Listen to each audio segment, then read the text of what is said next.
Hello అండి. This is writer Mohan. ఎలా ఉన్నారు? ఈరోజు మన సినిమాకి సంబంధించి ఒక ఆవిడున్నారు. ఆవిడ అనకూడదు. అమ్మాయి ఉన్నారు. ఒకసారి మీరే చూసి ఒక చిన్న హాయ్ చెప్పండి. ఆవిడ మీకు హాయ్ చెప్తారు. Hello hi. గుర్తుపట్టారా? ఎవరో తెలుసు కదా? ఆవిడే చెప్పుద్ది ఆవిడ పేరు. నేను అనన్య నాగల్ల. యాక్చువల్గా ఈ మైక్రో ఇంటర్వ్యూలో ఎవరన్నా పేరు చెప్తారు, ఇంటి పేరు అడుగుతాము. ఏంటి తెలుసుకోవాలని చాలామందికి ఆతృత ఉంటుంది కదా.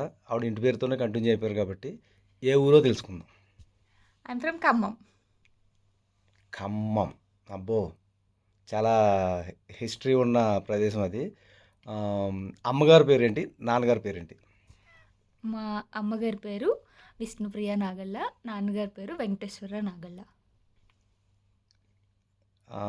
నాన్నగారు ఊరి పేరు చెప్పారు.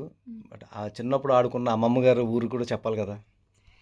యాక్చువల్లీ థింగ్ ఏంటంటే మేము మా అమ్మమ్మ వాళ్ళ ఊర్లోనే, మా డాడీ కూడా అక్కడే ఉంటారు. సో మేము అందరం అమ్మమ్మ వాళ్ళ ఊర్లోనే ఉన్నాం. సత్తుపల్లి అది ఖమ్మం. ఖమ్మం, సత్తుపల్లి. మీకు ఇష్టమైన ఫుడ్? ఫుడ్ అన్నం, పప్పు, ఆవకాయ. చాలా సూపర్. నెక్స్ట్, మీకు ఇష్టమైన కలర్?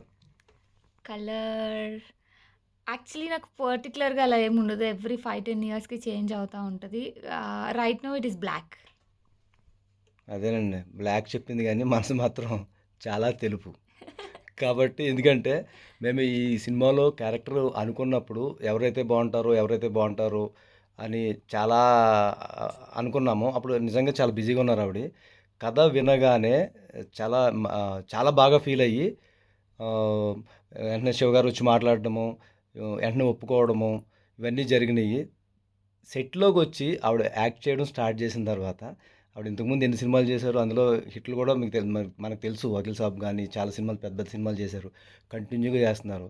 ఆ బిజీగా ఉన్నా కూడా మనకి డేట్లు అడ్జస్ట్ చేసి మన యూనిట్ని, మా ప్రొడ్యూసర్ వెన్నపూస రమణారెడ్డి గారు కానీ, మా ఎగ్జిక్యూటివ్ ప్రొడ్యూసర్ రమ్మాల రాయేష్ కానీ, నేను కానీ, మిగతా యూనిట్ అంతా కానీ ఆవిడకి ఫ్యాన్ అయిపోయాం. ఎందుకంటే ఇందులో అలాంటి పర్ఫార్మెన్స్ ఉన్నాయి. ఆవిడ చేసిన విధానానికి, అలాగే ఆవిడ మంచి మనసుకి, అందుకే మేము చాలా హ్యాపీ అయ్యి ఈ చిన్న మైక్రో ఇంటర్వ్యూ తీసుకుంటున్నాము. ఇప్పుడు ఆవిడ ఇక్కడికి ఏ పర్పస్ మీద వచ్చిందో, ఏ సినిమా కోసం వచ్చిందో ఇంకా మేము టైటిల్ చెప్పలేదు కాబట్టి ఆవిడ నోటితోనే ఒకసారి విందాం. నేను ఈరోజు శ్రీకాకుళం షెర్లాక్ హోమ్స్ డబ్బింగ్కి వచ్చాను. అదండి, శ్రీకాకుళం షెర్లాక్ హోమ్స్. అర్థమైంది కదండి. నేను అడిగినందుకు, ఆవిడ చెప్పినందుకు, మీరు చూసినందుకు మీ తరపు నుంచి నాకు థ్యాంక్స్.